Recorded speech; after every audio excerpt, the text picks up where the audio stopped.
이어서 다음 문제 보도록 합시다. 자, 효모의 이산화탄소 발생량을 비교했네요. 그쵸?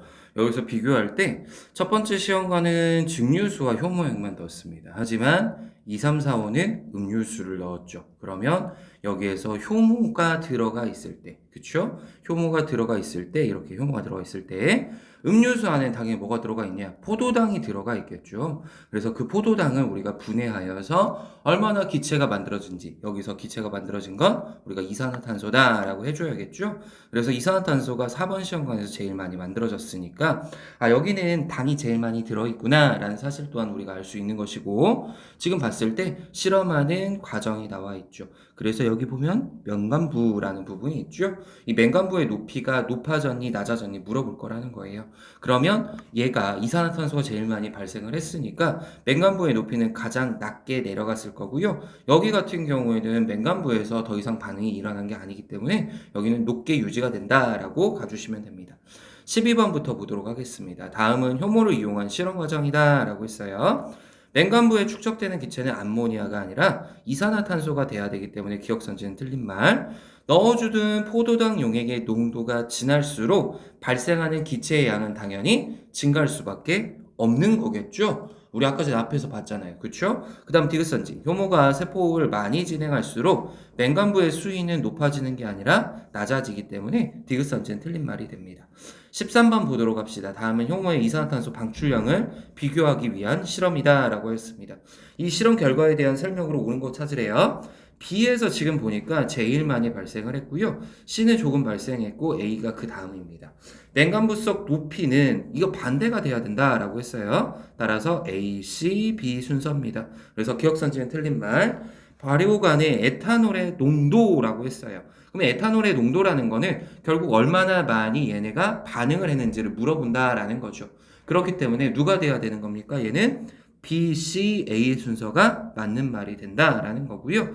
B의 발효관에 수산화칼륨 수용액을 넣으면 맨간부석 수면의 높이가 높아지냐라고 했는데 여기서 나오는 이제 KOH라는 성분 같은 경우에는 이 이산화탄소를 다시 녹여가지고 안쪽으로 넣어주는 성분이란 말이에요. 그러니까 물의 높이가 다시 높아지게 만들어진다라는 뜻이죠. 그래서 니은과 디귿선지가 맞는 선지가 됩니다. 라고 해주시면 되는 거고요. 14번 보도록 합시다. 다음은 효모액을 이용한 실험이다 라고 했고 발효관 A, B, C를 준비한대요. 근데 B하고 C에다가는 여기는 포도당을 넣고 여기는 설탕을 넣었대요. 그러면 우리가 기억해야 되는 건 설탕은 분해가 되어서 포도당과 과당으로 이렇게 나누어질 거란 말이죠. 그럼 설탕보다 포도당이 훨씬 더 빠르게 반응이 진행될 거라는 사실 또한 우리가 알 수 있습니다. 그래서 맨간부에 모인 기체의 부피가 다음과 같이 B, C, A 순서였고 KOH 수용액을 넣으면 다시 얘가 밑으로 내려가는 걸 우리는 볼 수가 있다라는 거죠. 따라서 기억선지 A는 대조군이 맞는 말이 되는 거고요. 에탄올 생성량이 가장 많은 거는 B가 가장 많이 만들어졌어야죠. 다해서 수산화칼륨 수용액을 첨가하면 B와 C의 맨간부의 수면은 다시 상승을 했습니다. 그래서 기억, 니은, 디귿이 되는 겁니다. 15번 볼게요. 생효모를 넣어주고 그 다음 포도당을 넣고 한쪽에는 증류수를 넣었대요. 그리고 기체 기억 이산화탄소를 확인한답니다. 기체 기억은 이산화탄소이다. 맞는 말. 이산화탄소의 발생량은 발효관 A가 B보다 당연히 많아야 된다라고 해주셔야죠. 시간이 경과함에 따라 발효관 A에는 효모의 동화작용 결과로 생성된 에탄올의 양이 증가하냐라고 했는데 네, 지금 얘네 같은 경우에는 증가할 수밖에 없겠죠. 하지만 이제 뭘 기억하셔야 되냐면 얘가 증가하다가 일정한 시간이 지나고 나면은 더 이상 증가하지는 않을 거라는 뜻이란 말입니다. 그렇기 때문에 기억과 니은 선지만 맞다라고 해주시면 되는 거죠. 자, 그 다음 죄송합니다. 소화계와 관련된 내용 보도록 할게요. 우리가 입을 통해서 음식물을 먹고요. 얘는 식도를 타고 가서 위에 도착하고 소장으로 갔다가 대장을 거쳐서 그 다음 항문으로 빠져나가는 구조죠. 그렇기 때문에 항문 같은 경우에도 소화기에 속해야 되는 거고요. 여기서 있는 간은 쓸개즙을 만들었고 쓸개즙이 소장에서 분비가 되는 거고 이자액이 분비가 됐던 거죠. 그래서 우리가 알고 있는 이 영양소들이 분해가 되는 걸 우리는 볼 수가 있었습니다. 그죠? 그리고 영양소가 이제 흡수되는 거는 내벽의 융털에서 흡수가 됐는데 지용성은 암주관을 통해서 흡수가 됐던 거고 수용성은 모세혈관을 통해서 흡수됐던 게 특징이에요 라는 말을 우리는 기억하고 계셔야 된다라는 뜻이에요. 그러니까 이게 가장 기초적으로 우리가 소화기에 대해서 봐야 되는 일들입니다. 근데 이제 조금만 더 자세하게 본다면 입에서 어떠한 소화 요소가 나와서 뭐를 뭘로 분해하였다라는 말까지 나와주시면은 더 정확하겠죠. 거기까지 가는 게 우리의 목표다라고 생각을 해주시면 되는 거고 먼저 문제 한번 보면서 어떤 내용인지 보도록 합시다.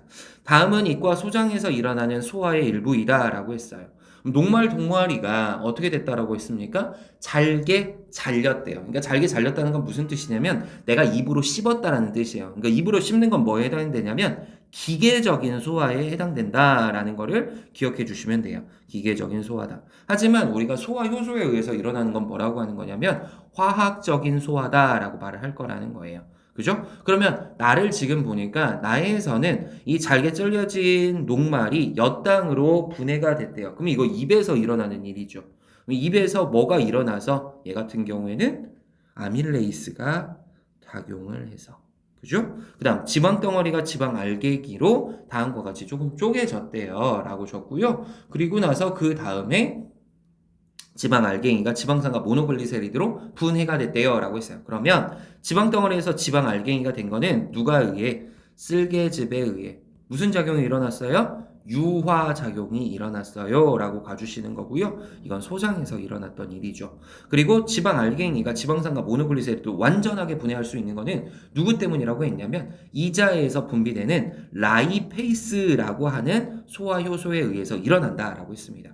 따라서 가나다라 모두 생체 촉매가 관여하니라고 했는데 가 같은 경우에는 생체 촉매가 관여하는 게 아니고 다도 관여하는 게 아니죠. 따라서 틀린 말. 가와 다는 영양소와 소화 효소와의 접촉 면적을 증가시켜 준다라고 했습니다. 그렇죠? 그럼 얘는 기계적인 소화를 통해서 부피가 작아졌고요. 그렇죠? 다 같은 경우 부피가 작아졌다는 말보다는 얘가 면적이 넓어지게 되는 거고요. 다 같은 경우에도 얘가 커다랬던 걸 좀 짧게 잘렸으니까 접촉 면적이 증가시키는 역할을 했기 때문에 니은선지는 맞는 말이 되는 거죠.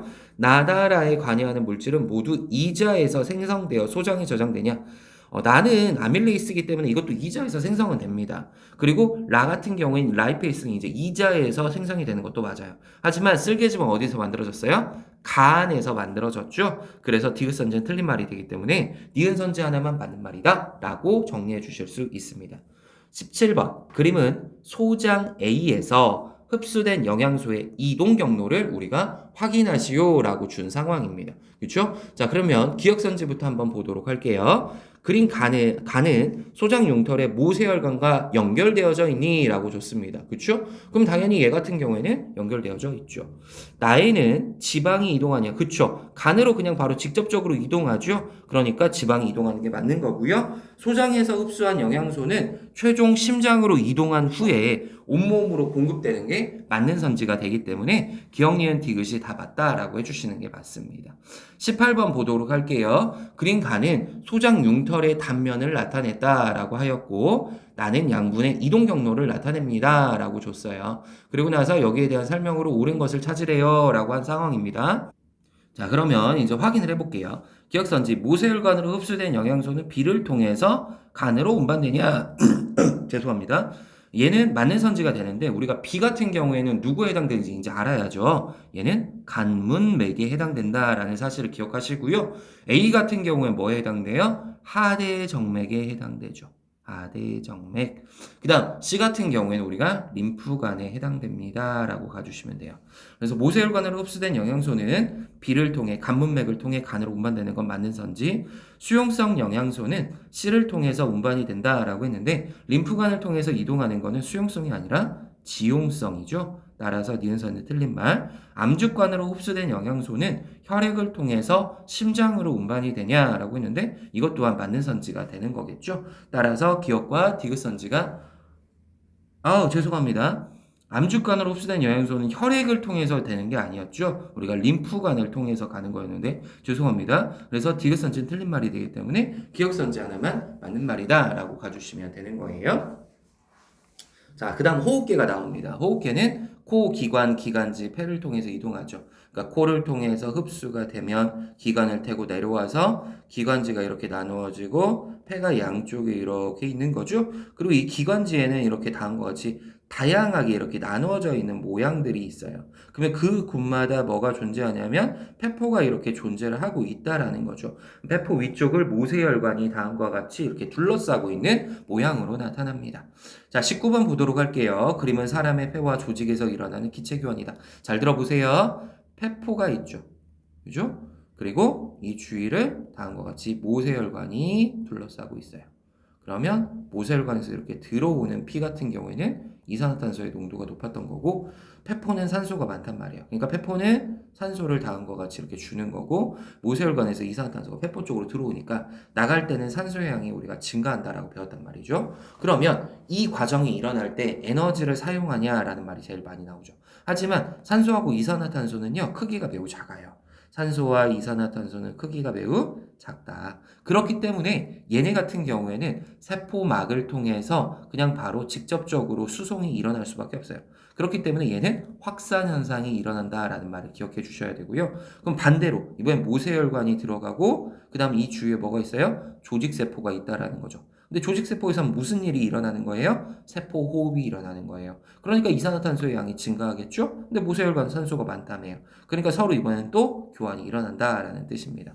자, 기억선지부터 보도록 합시다. 조직세포에서 A의 분압은 40보다 이하이다 라고 줬어요. 그러면 조직세포에 지금 봤는데요. 이 동맥혈에서 얘가 95고 B는 40이잖아요. 그렇죠? 그러면 얘 같은 경우에 A가 산소가 되는 거고 B가 이산화탄소가 되는 거죠. 이 정맥혈 거치고 나서 A가 40이란 말이죠. 그러니까 산소를 얘가 줘야 되는 거기 때문에 조직세포에서는 산소의 농도가 당연히 훨씬 더 작을 수밖에 없어야죠.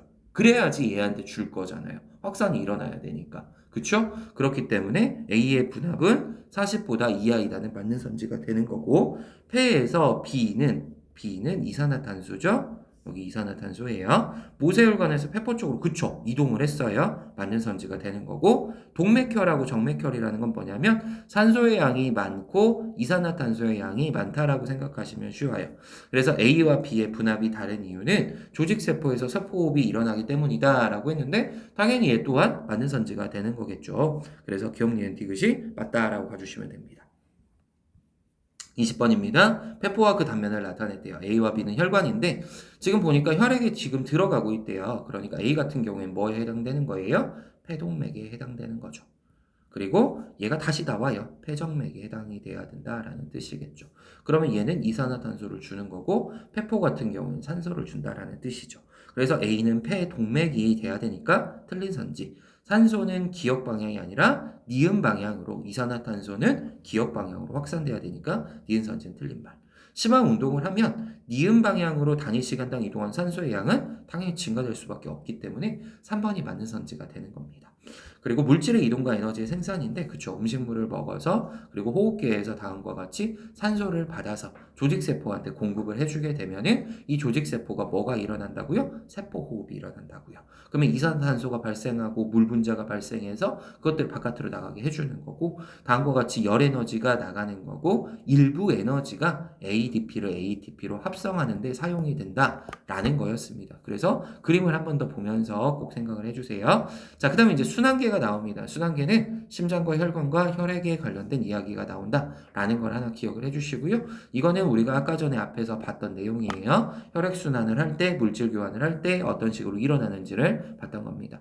21번 그림은 혈액순환과 물질의 순환에 관련된 내용이다 라고 했습니다. 자, 지금 보니까 자심실에서 나와서 온몸을 한 바퀴를 도네요. 대동맥이 되겠네요. 그죠? 그리고 나서 한 바퀴를 돈 다음에 대정맥을 타고 들어가서 얘가 안쪽으로 들어가서 심방에서 심실로 주고 심실에서 나가는 폐동맥이 나타나는 거고 폐동맥에서 폐 쪽으로 이동을 하여서 다시 안으로 들어가는 폐정맥이 되는 거겠죠. 그리고 반절로 갈라서 산소의 양이 많은 거고 이산화탄소의 양이 많아요 라고 해주시면 돼요. 심장과 니은 사이에 반월판이 존재하냐라고 하였습니다. 그러면 이제 반월판 같은 경우에는 대동맥하고 폐동맥 사이에 반월판이 존재를 하고 있죠. 그래서 맞는 선지가 되는 거고요. 기역은 폐정맥이네요. 얘는 표면적이 넓어서 물질 교환 아니요. 표면적이 넓어서 물질 교환에 유리한 건 뭐냐면 모세혈관이에요. 그렇기 때문에 니은 선지는 틀린 선지가 되는 거고요.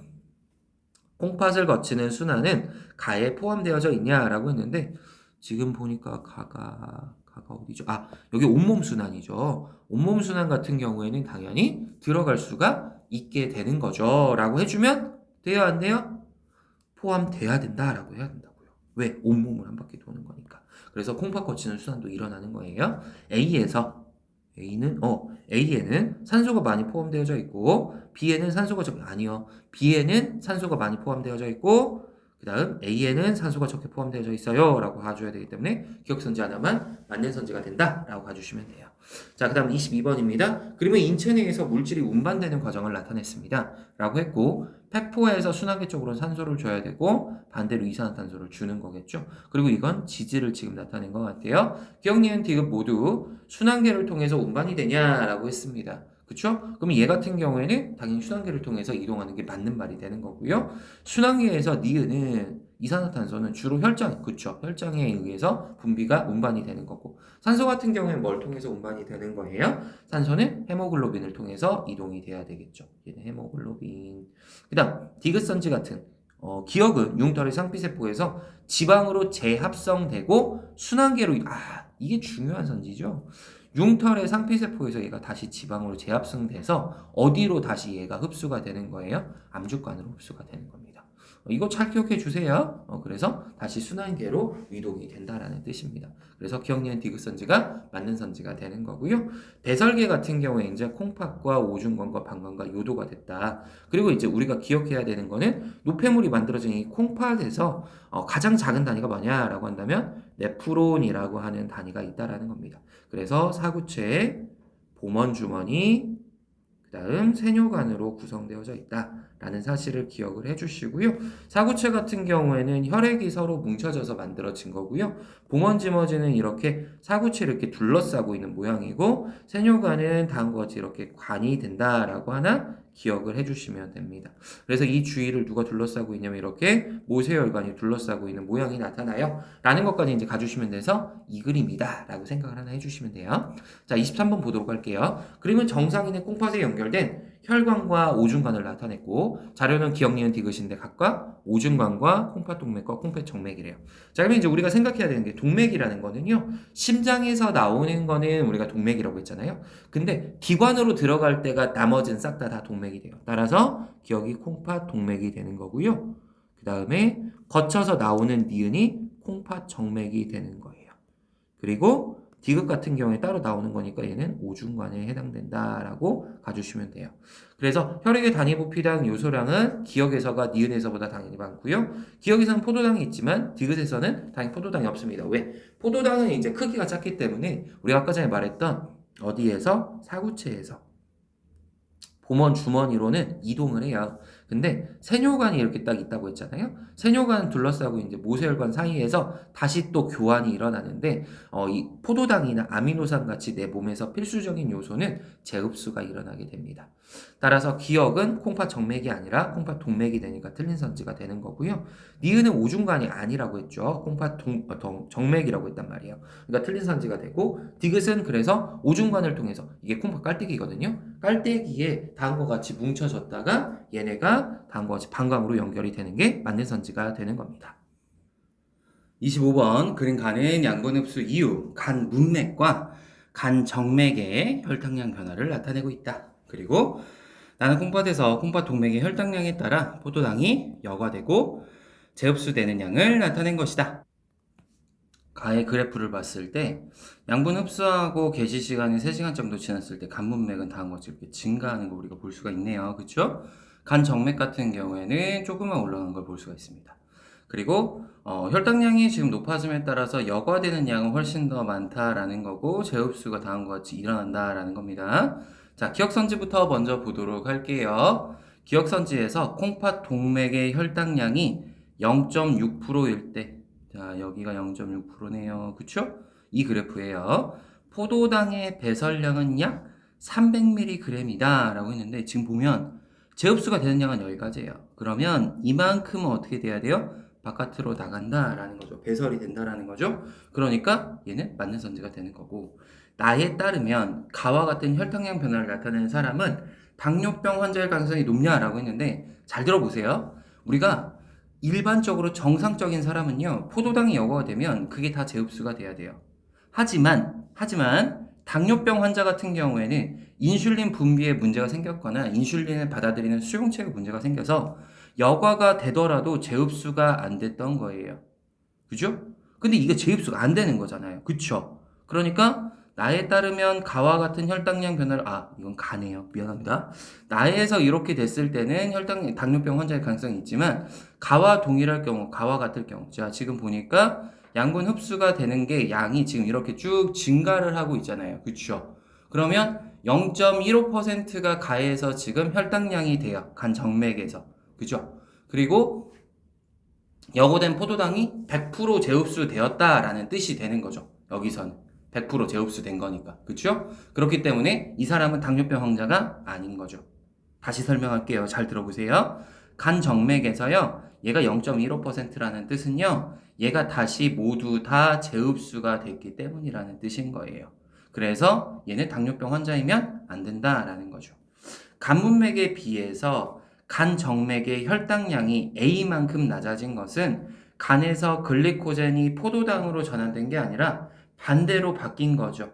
포도당이 글리코젠으로 전환이 되었기 때문이다 라고 가져야 되기 때문에 얘는 기억선제 하나만 맞는 말이 되는 겁니다.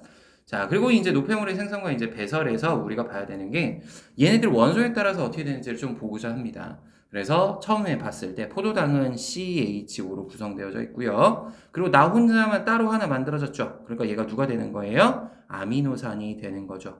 왜? CH5N이니까. 그리고 얘가 지방산이 돼서 CH5가 되는 겁니다. 그러면 여기가 뭐가 돼요? NH3 암모니아가 된다라는 뜻이겠죠. 그리고 나서 H하고 O하고 N을 지금 나타낸 거다라고 했고, 여기 기억과 니은에 들어갈 수 있는 건 CO2하고요 H2O 중에 하나일 거예요. 그쵸? 그리고 나서 디귿을 봤는데 디귿이 지금 NH3라고 했단 말이죠. 근데 여기 A, B, C에 들어갈 수 있는 건 H하고 O하고 N이잖아요. 그러면 여기서 봤을 때 같이 동그라미로 들어갔다라는 거는 얘는 절대 질소가 될 수가 없죠. 그러니까 C가 누가 되냐? 질소가 된다라는 뜻이겠죠. 동그라미고 X가 되는 거죠. 그리고 얘가 X인 건 누구였냐면 O는 없었잖아요. 그러니까 O가 여기에 들어가는 거고요. 그리고 기억과 니은은 O는 공통점으로 들어가는 거겠죠. 그리고 H가 들어가는 건데 얘가 그러니까 X가 되는 CO2가 되고 얘가 H2O가 된다라는 뜻이겠네요. 기억선지 A와 B는 모두 가의 구성원소냐라고 했어요. 가 같은 경우에는 C하고 H하고 O로 구성되어져 있다라고 했으니까 구성원소가 되는 게 맞는 거고요. 기억과 니은은 배설기를 통해서 체외로 배출되냐 했는데 얘는 기억이 들어가면 안 돼요. 그래서 니은과 디귿은 체외로 배출된다라고 해줘야 되고, 디귿을 요소로 전환하는 기관은 간이죠. 그래서 간에선 쓸개즙이 생성이 되기 때문에 맞는 선지. 소장용털의 모세혈관에서 나의 흡수가 일어난다. 아미노산 같은 경우에는 모세혈관에서 흡수가 일어나는 게 맞는 거기 때문에 기억 디귿 리을이 맞는 말이다 라고 해주시면 됩니다. 27번 생콩즙과 오줌에 대한 실험이다 라고 했어요. 그래서 오줌을 준비했고 BTB 용액을 혼합해서 용액 1을 만든다 라고 합니다. 그리고 1에다가 생콩즙을 넣어서 용액 2를 만들었고요. 이의 일부를 취해서 페놀프탈레인 용액을 넣었다 라고 했습니다.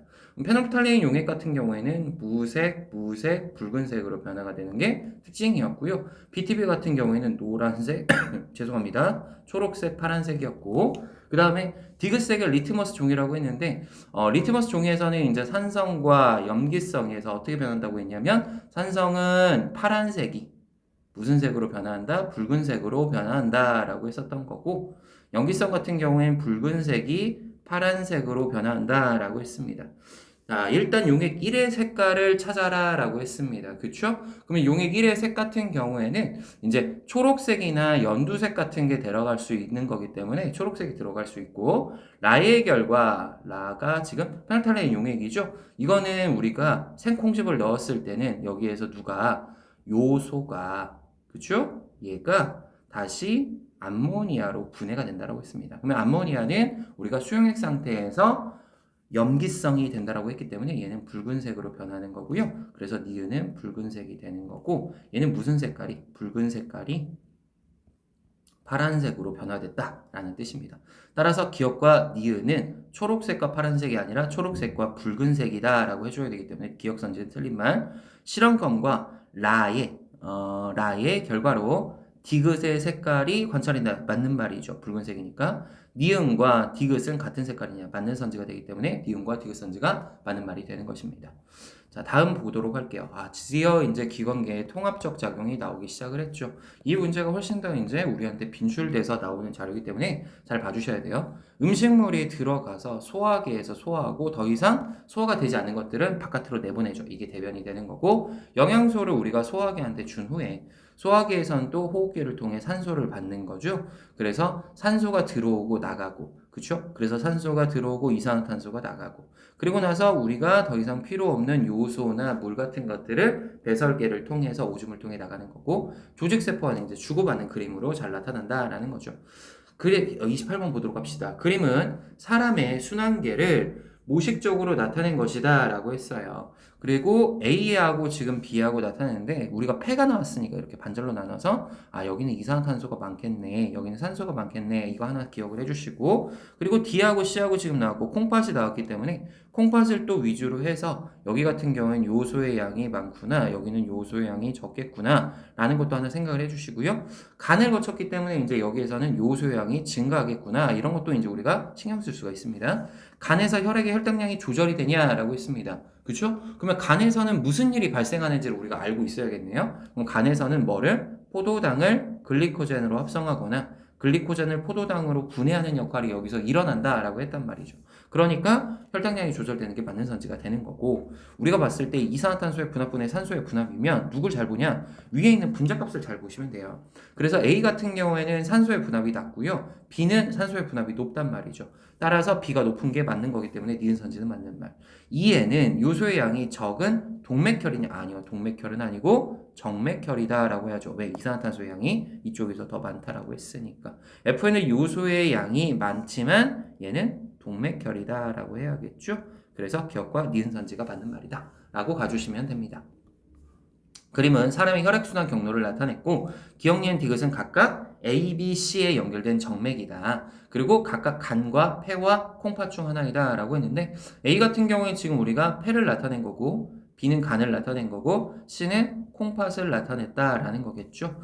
B는 인슐린의 표적기관이다. 그쵸? 인슐린 같은 경우는 간에 작용을 해서 뭐를 뭘로 바꿔요? 포도당을 글리코젠으로 변환을 시켜주는 거죠. 따라서 기억선지 맞는 말. 혈액의 단위 부피당 요소의 양이라고 했습니다. 그러면 디귿보다 니은이 맞냐라고 했는데 간에서는 요소가 생성됐기 때문에 니은에서는 요소의 양이 증가했던 건데 콩팥에서는 오줌관을 통해서 이제 오줌이 나갔단 말이죠. 그러니까 디귿에서는 요소의 양이 감소했어야 돼요. 따라서 디귿보다 니은이 많다는 맞는 선지. 단위 부피당 산소의 양이라고 우리는 뭐라고 했어요? 기억이 가장 적은 게 아니라 가장 많아야죠. 왜요? 폐를 거쳤기 때문에 산소의 양이 증가됐잖아요. 그리고 반절로 가르라고 했잖아요. 그럼 이쪽이 산소의 양이 많고 이쪽은 이산화탄소의 양이 많다라고 했단 말이죠. 따라서 얘는 기억이 가장 많아야 되기 때문에 기억, 니은, 선지가 맞는 말이다 라고 가주시면 됩니다. 30번 보도록 합시다. 그림은 정상인의 혈액순환 경로다 라고 했어요. 또 갈라야겠죠? 그래서 여기는 이산화탄소의 양이 많은 거고 여기는 산소의 양이 많은 거고 얘는 요소의 양이 증가하게 될 거고 얘는 간이 되는 거고 그 다음에 나 같은 경우에는 이제 소장이 되는 거고요. 다 같은 경우에는 우리가 콩팥이구나 라고 생각을 해주셔야 돼요. 혈액의 단위 부피당 이산화탄소의 양은 A에서가 B에서보다 당연히 많습니다. 식사 전후의 혈당량 변화는 C에서가 D에서보다 크냐라고 했죠. C 같은 경우에는 지금 얘가 포도당이 흡수가 돼서 뭐가 되는 거예요? 글리코전이 되는 건가요? D 같은 경우엔 뭐에 해당되는 거예요? 식사 전후잖아요. 먹고 나서 여기에서 흡수가 된 이후에 이동하는 경로를 나타내는 거죠. 그죠? 그러니까 간에서는 혈당 조절에 관여하니까 식사 전후는 혈당량 변화가 사실상 거의 없어요. 그죠? 그러니까 얘가 훨씬 더 많다라고 하는 게 맞는 거겠죠. 따라서 C에서가 D에서보다 큰 게 아니라 작다라고 해줘야 돼요.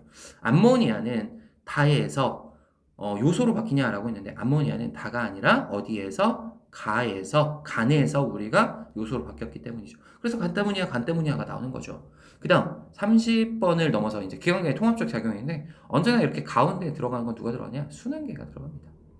그리고 들어와서 그냥 바로 나가기만 하잖아요. 그쵸? 그러니까 물질 A에 해당되는 거는 사실상 이제 오줌이 돼야 된다라는 뜻인 거고 얘가 뭐가 되는 거예요? 배설계에 해당이 되는 거겠죠. 그리고 가 같은 경우에는 이제 들어와서 여기보다는 이제 이렇게 나타내 주는 게 더 편하겠지. 그래서 얘 같은 경우에는 소화계에 해당된다라고 생각을 해주시면 되는 겁니다. 자, 31번 보도록 할게요. 산소와 이산화탄소가 이동을 하네요. 그러니까 A는 뭐에 해당돼야 되는 거예요? 얘는 호흡계에 해당이 돼야겠죠. B, 오줌을 나간대요. 그러니까 얘는 배설계가 돼야 되는 거고요. 그리고 C, 영양소를 먹었으니까 얘는 소화계에 해당이 된다라고 가주셔야 됩니다. 카페인은 중추신경계를 자극을 한다라고 했고요. 알코올은 흥분 억제제로서 자극을 한대요. 그래서 자극에 대한 반사를 늦추고 동장을 부정확하게 바꿔주는 역할을 한다라고 했습니다. 자, 이제 하나씩 확인해 보도록 할게요. 음주 측정기는 A를 통해 배출되는 알코올을 측정하는 것이냐라고 했죠. 그러면 음주 측정기 같은 경우에는 호흡기를 통해서 이게 나갈 거 아니에요. 그쵸? 그러니까 알코올을 측정하는 게 맞는 선지가 되는 거고요. 섭취한 약물은 비에서 소량의 오줌과 함께 배출돼서 복용 여부를 알 수 있다. 그쵸? 가능하겠죠. 그래서 우리가 뭐 이제 오줌 검사를 통해 가지고 약물에 주입된 여부를 우리가 알 수 있다라고 하는 거니까. 그다음 카페인은 C에서 흡수가 돼서 소화기에서 흡수가 돼서 순환계를 거쳐 중추신경계까지 절단되는 게 맞는 거겠죠. 따라서 5번이 되는 것입니다. 32번. 그럼 몸 안과 밖에서 일어나는 물질의 이동 경로라고 했습니다. 물질 A가 들어왔을 때 얘는 소화계가 된다라고 했죠. 필요 없는 물질들이 나가는 거니까. 나 같은 경우에는 뭐가 돼요? 호흡계가 되는 거고요. 물질 C 같은 경우에 지금 나간다라고 했으니까 얘는 오줌에 해당이 되는 거고 얘가 뭐가 됩니까? 배설계가 됩니다. 라고 해야겠죠. 가나다에서 모두 물질 대사가 일어나는 건 당연한 거예요. 왜? 당연히 뭐가 다 존재하고 있으니까 세포가 다 존재하고 있으니까 나와 달을 통해 물이 몸 밖으로 나간다. 그쵸? 얘를 통해서 이산화탄소와 물 분자가 나가고 오줌에는 당연히 물 분자가 들어가 있는 거니까 몸 밖으로 나가는 게 맞는 거고요. 가에서 흡수되지 않은 음식 찌꺼기는 달을 통해서 나가는 게 아니라 물질 B로 그냥 바로 나간다라고 했어요. 항문을 통해서 나가는 게 우리가 더 이상 흡수하지 못하는 거다라고 했다라는 걸로 해석을 해주시면 되는 겁니다. 33번 유형이 매우 중요하죠. 이러한 유형 문제들이 많이 나올 것으로 예상이 되니까 꼭 연습 잘 하셔야 돼요. 자, 여기에서 보니까 기억니은 디귿이 특징이 있대요. 그리고 콩팥 소장 이자라고 했습니다. 인슐린이 분비되는 것은 이자의 베타 세포였죠. 물의 이동이 일어난대요. 이거는 콩팥 소장 이자라고 모두 다 보는 게 맞을 것 같고요. 소화기에 속하는 건 뭐에 해당되는 거예요? 소장과 이자가 들어가는 거고 이게 모두 다 들어간다라고 해주는 게 맞는 선지가 되는 거겠죠. 그래서 모두 다 맞는 선지가 될 수 있는 걸 찾고 인슐린 부과되는 건 이자 하나에서만 나타나는 걸로 찾아주고 이자는 모두 다 들어가야 된다라고 가주는 게 지금 맞을 것 같습니다. 그렇죠? 그러니까 지금 봤을 때 소화기에 해당되는 게 기억이 들어갈 수 있을 것 같은데 두 개가 동그라미고 하나가 X가 되고 얘가 소화계가 된다라고 하면 조금 애매하긴 하네요. 잠시만요. 봤을 때 얘가 이렇게 동그라미가 되고 이자라고 놓는 게 맞을 것 같고 그 다음에 소장 같은 경우에 이자하고 두 개가 같이 들어갈 수 있는 동그라미가 있는 거니까 얘가 X 표시가 되고 여기도 X 표시가 되면 될 것 같아요. 조금 애매하긴 하네요. 자, 그래서 얘는 소장이 여기에 들어가는 거고 그 다음에 B 같은 경우에는 콩팥이 들어간다라고 해주는 게 맞을 것 같고요. 디귿이 그래서 지금 물의 이동이 일어난다가 얘가 들어가는 거고 디귿이 인슐린의 분비가 일어난다라고 해줘야 될 것 같고 그 다음에 기억 같은 경우에는 소화기에 속한다가 들어가는 게 맞을 것 같아요. 죄송합니다. 디귿은 인슐린이 분비된다 이다 라고 했는데 이거 맞는 선지가 될 것 같고 B에서 아밀레이스가 흡수되냐라고 했는데 이 콩팥이 나니까 틀린 선지가 되는 게 맞을 것 같고요. C에서 수분의 재흡수가 일어나냐라고 했는데 수분의 재흡수는 이제 콩팥에서 일어나는 거기 때문에 기억 선지 하나만 맞다라고 가주는 게 맞는 것 같습니다. 얘는 이렇게 풀어주시는 게 맞을 것 같아요. 자, 그 다음 34번 보도록 합시다. 표간은 사람 몸을 구성하는 기관 ABC에서 특징 기억니은 디귿이라고 했고요. ABC가 소장과 심장과 간이라고 했습니다. 소화기에 속한다라고 했기 때문에 이건 소장과 간이 들어가는 게 맞는 거고 순환계에 속하는 건 심장이 들어가야 맞을 것 같고요. 암모니아가 유소로 전환되는 것은 이제 간이다라고 해주셔야 됩니다. 그러면 지금 봤을 때 간만 동그라미가 2개 있어야 정상이네요. 그러니까 얘가 간이 되는 게 맞는 거고 지금 순환계에 속하는 거는 얘가 들어가야 되니까 얘가 심장이 들어가는 거겠고 그 다음 소장 같은 경우에 C가 들어가는 거겠죠. 그리고 간만 지금 들어가는 게 암모니아가 요소로 되는 거라고 했으니까 얘가 암모니아가 요소로 된다. 그리고 순환계에 속한다는 했으니까 얘가 소화계에 속한다가 들어가 주면 되겠죠. 그래서 이렇게 들어가 주시면 될 것 같습니다. A는 소화액을 생성한다. 심장이니까 당연히 틀린 말이고 B는 간이 되니까 맞는 선지고요.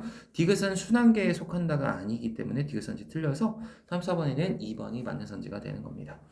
자, 그 다음 이제 우리 대사량과 대사성 질환에 대해서 한번 알아보도록 할게요.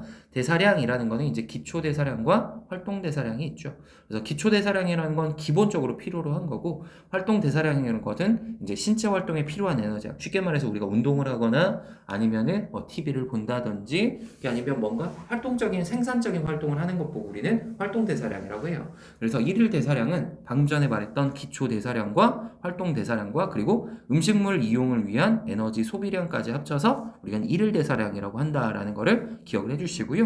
대사성 질환 같은 경우에는 이제 잘못된 생활 습관이나 그리고 유전이나 스트레스나 그리고 내가 물질 대사가 일어나는 걸 이제 방해하는 식습관들이나 생활 습관들 때문에 나타난다라고 해주시면 됩니다. 에너지 섭취량이 너무 많거나 이제 적을 때 이제 일어나는 일들이죠. 그래서 탄수화물, 단백질, 지방인데 탄수화물은 4kcal, 그쵸? 1g당. 단백질도 4kcal, 지방 같은 경우에 9kcal로 얘가 계산을 해줘야 된다. 라는 것만 잊지 않으시면 문제 풀 때 이상이 없을 겁니다. 자, 다음은 체중이 50kg인 영희가 하루 동안 섭취한 에너지량과 소비한 에너지량에 대한 자료이다. 라고 했어요. 그리고 이에 대한 설명이 옳은 것을 찾으래요. 1일 에너지 소비량을 물어봅니다. 그럼 이거 계산만 하면 돼요. 그러면 에너지량이 1이라고 했으니까 7, 그죠? 그 다음에 식사 시간이 3시간이래요. 그러면 3을 곱해주니까 얘는 4.5. 그 다음 걷는 시간이 3시간이니까 3, 3은 9. 공부한 시간 6시간이니까 5, 6에 30, 5, 6일은 6, 9. 그 다음에 줄넘기는 1시간이니까 8.5. 그 다음 기타 활동이 2니까 얘는 4 곱하기 2니까 8 이렇게 되는 거겠네요. 얘네 두 개 더해주면은 16. 그 다음에 이거 두 개 더해주면은 13. 이거 두 개 더해주면 17. 그러면 30에 16이니까 46이 되는 거죠. 그러면 46에다가 나는 곱해줘야 돼요. 몇을 곱해줘야 되냐? 이거. 질량 곱해줘야 되잖아요. 그러니까 체중이 50이니까 50을 곱해주면은 0, 5, 6에 30, 5, 4, 20, 2300kcal를 하루 동안 이제 활동을 했다는데 사용을 했대요. 그러니까 1일 에너지 소비량은 2300이 되는 게 맞는 선지다라고 가주시면 되는 거고요. 니은 선지, 에너지 섭취량과 에너지 소비량이 이 상태로 지속되면 체중이 증가할 것이냐? 먹는 양을 이제 계산을 해봐야겠죠? 두 개 더하면은 2400, 2530이네요. 그죠? 그리고 여기 또 뭐, 3130이 되는 거겠죠? 따라서 이제, 소비하는 것보다 훨씬 더 먹는 양이 많았기 때문에 체중이 당연히 증가할 수밖에 없는 거고요. 건강한 생활을 위해서 에너지 섭취량보다 소비량이 많아야 되는 거는 맞는 선지다라고 가주셔야 되기 때문에, 에너지 섭취량보다 소비량이 많아야 된다. 적정선을 이루는 게 더 맞는 말이다라고 해주는 게 맞을 것 같아요. 따라서 기억과 니은 선지가 됩니다라고 해주시면 되죠. 자, 그 다음에 대음은 체중이 60kg인 학생이 또 하루의 섭취량을 지금 다음과 같이 나타냈대요. 이에 대한 설명 옳은 것을 골라라 라고 했습니다. 1일 에너지 섭취량을 고르라고 했어요. 두 공기 먹었으니까 얘는 600. 그 다음 배추김치는 3접시니까 90. 그 다음 불고기는 1인분이니까 385. 된장찌개도 1인분이니까 130. 햄버거는 안 먹었고 탄산음료가 한 캔이니까 이게 94. 닭튀김 4조각이니까 4를 곱해주면 4, 9, 36, 4, 7에 28, 31, 4, 1은 4, 716이네요. 다 더하기만 하면 되죠. 더하기가 제일 어렵네요. 자, 690. 그 다음에 이게 두 개 더해주면은 515가 되는 거고, 그 다음 여기 더해주면은 810이 되는 거겠네요. 그쵸? 515에다가 810. 요렇게. 그러면 얘네 두 개를 먼저 더해두면은 7, 8, 1500에다가 515를 더하니까 2015가 되네요. 그러니까 얘는 틀린 선지가 되는 거고, 이를 에너지 소비량이네요. 그 다음은. 자, 그러면 잠자기는 7시간이라 7, 9, 63, 6.3이고요. 식사하기는 2시간이니까 6, 2, 12, 3.2. TV 보기는 지금 2시간이니까 2.2. 이야기하기도 2시간이니까 6, 2, 12, 3.2. 공부하기는 1.9인데 곱하기 9니까 9, 9, 81, 9, 1은 9, 그러면 17.1. 서 있기는 2.1이니까 얘는 1시간. 빨래 걷기도 1시간이니까 이거 4.2. 다 더해줘야겠네요. 여기는 9.5. 그 다음 여기 더하면은 5.4. 그 다음 여기 더하면은 19.2. 그 다음 여기는 4.2. 그러면 얘네 두 개 더해주면 9.6에다가 9.5에다가 19.2네요. 다 더해주면은 몇이 나오니? 얘는 3. 39, 27, 3. 제일 어렵네요. 38.3이네요. 3.3에다가 아까 전에 우리 몇 킬로그램이냐면 60kg이죠? 6, 6, 3, 18. 도저히 안 될 것 같아요. 그러니까 2번 틀린 말. 그 다음 에너지 섭취량과 에너지 소비량을 적절하게 균형을 계산해야겠다. 6, 3, 18, 1, 6, 8에 48. 4 올려주고 6, 3, 18. 2298이네요. 그쵸? 그러면 적절하게 균형을 이루고 있냐라고 했는데 지금 소비량이 훨씬 더 많죠. 그러니까 소비량이 훨씬 더 많기 때문에 이 사람은 살이 빠지게 될 거예요. 그쵸? 그렇기 때문에 얘는 균형을 이루긴다라기보다는 살이 더 빠질 것이다 라고 해줘야 되고 에너지 소비량이 과하다. 그쵸? 소비량이 더 많네요. 에너지 섭취량을 줄이고 에너지 소비량을 늘려야 된다가 아니라 반대가 돼야 되는 게 맞는 거겠죠? 자, 그 다음에 이제 고지혈증 같은 질환들이 있습니다. 고지혈증 같은 경우에는 다음과 같이 콜레스테롤이 혈관에 이렇게 딱 쌓이게 되는 거죠. 그러다 보니 이제 혈액의 흐름 자체가 이제 더 느려질 수밖에 없는 거고, 이게 문제가 생기게 되면 다음과 같이 이렇게 동맥경화가 돼서 심장마비나 뇌졸중 같은 것들 질환이 들어갈 수 있기 때문에 우리가 좀 조심해야 된다라는 이야기였습니다. 37번 보도록 합시다. 그래프 간은 AB 지역에 사는 사람의 연령에 따른 일일 에너지 대사량을 나타냈대요. 나는 정상인 사람과 비명인 사람의 연령에 따른 일일 에너지 대사량을 나타냈다라고 했습니다. 1 구간에서 비만 발생 가능성은 B 지역이 A 지역보다 높다라고 했는데 A 지역이 지금 훨씬 더 에너지를 연령에 따른 에너지 대사량이라고 했죠. 에너지 대사량이 훨씬 더 높아요. B 지역 같은 경우는 더 적기 때문에 얘들 에너지 섭취량은 동일하다라고 했으면은 B 지역이 A 지역보다 당연히 비만 가능성이 더 높죠. 20세 비만인 사람은 정상인 사람보다 에너지 소모량이 많다라고 했는데 비만인 사람이 지금 보니까 정상인 사람보다 에너지 소모량은 더 적죠. 그러니까 틀린 선지가 되는 거고 1 구간에서 A 지역의 사람이 B 지역의 사람들보다 에너지 소모량이 더 많다라고 했습니다. A 지역의 사람이 B 지역의 사람보다 에너지 소모량이 당연히 더 많은 거죠. 따라서 기억과 틱은 3번이 맞는 선지가 되는 겁니다. 자, 이상으로 이제 우리가 마칠 건데요. 마치기 전에 정리 한 번만 하고 갑시다. 첫 번째, 물질 대사에 대한 이야기가 언제나 나와요. 물질 대사는 진짜 중요한 거니까 꼭 정의부터 꼭 생각을 해놓으셔라 라는 게 첫 번째 이야기였던 거고요. 두 번째로는 이제 우리가 실험 문제가 잘 나오고 있었어요 라는 거였죠. 그래서 실험 꼭 확인하셔야 돼요. 효모 실험 꼭 봐주시고요. 그리고 이제 또 잘 나왔던 게 뭐냐면 다음과 같이 이렇게 그림이 나오고 이산화탄소와 물 분자가 들어가서요. 빛에너지가 향하는 광합성이 일어나고요. 이를 통해서 C6H12O6 포도당과 산소가 만들어져서 세포 호흡이 일어나게 되면은 다음과 같이 열 에너지가 발생을 해서 체온 조절에 사용이 되고 일부 에너지가 나오면 ATP와 인산을 우리가 ATP로 합성하는 것도 봤습니다. 이런 이야기들을 우리가 좀 더 잘 기억해 주셔야 되는 거고요. 그 다음에 이제 나왔던 거는 소화계부터 시작해서 배설계까지 나왔던 이야기와 얘네들을 다 어떻게 해야 돼요? 종합적으로 합쳐서 이야기하는 문제들이 잘 나올 거다라는 거였어요. 그리고 각각의 개들에 대한 이야기는 좀 자세하게 보시는 게 좋아요. 그래서 자세하게 다시 한번 또 내용 한 번 더 정리해 주시는 게 좋을 것 같고요. 그 다음에 이제 뭐가 나왔냐면 물질대사 이상이 나왔습니다. 그쵸? 그러면 물질대사 이상에서는 이제 뭐가 중요했냐면 지금 아까 전에 보셨다시피 계산 문제가 생각보다 잘 나와요. 계산 문제가 생각보다 시간도 오래 걸리게 되죠. 그러니까 계산 문제는 처음부터 푸시지 말고요. 마지막에 푸시는 게 전 차라리 더 좋을 것 같아요. 나머지 문제들 푸시고 시간 낼 때 빠르게 계산해서 나머지 문제 푸실 수 있도록 해주시면 좋은 결과 얻으실 수 있을 것 같습니다. 시험 성적을 위해서 기도 열심히 할 거고요. 여러분들이 계속해서 좋은 결과 나올 수 있도록 계속 영상 찍도록 하겠습니다. 감사합니다.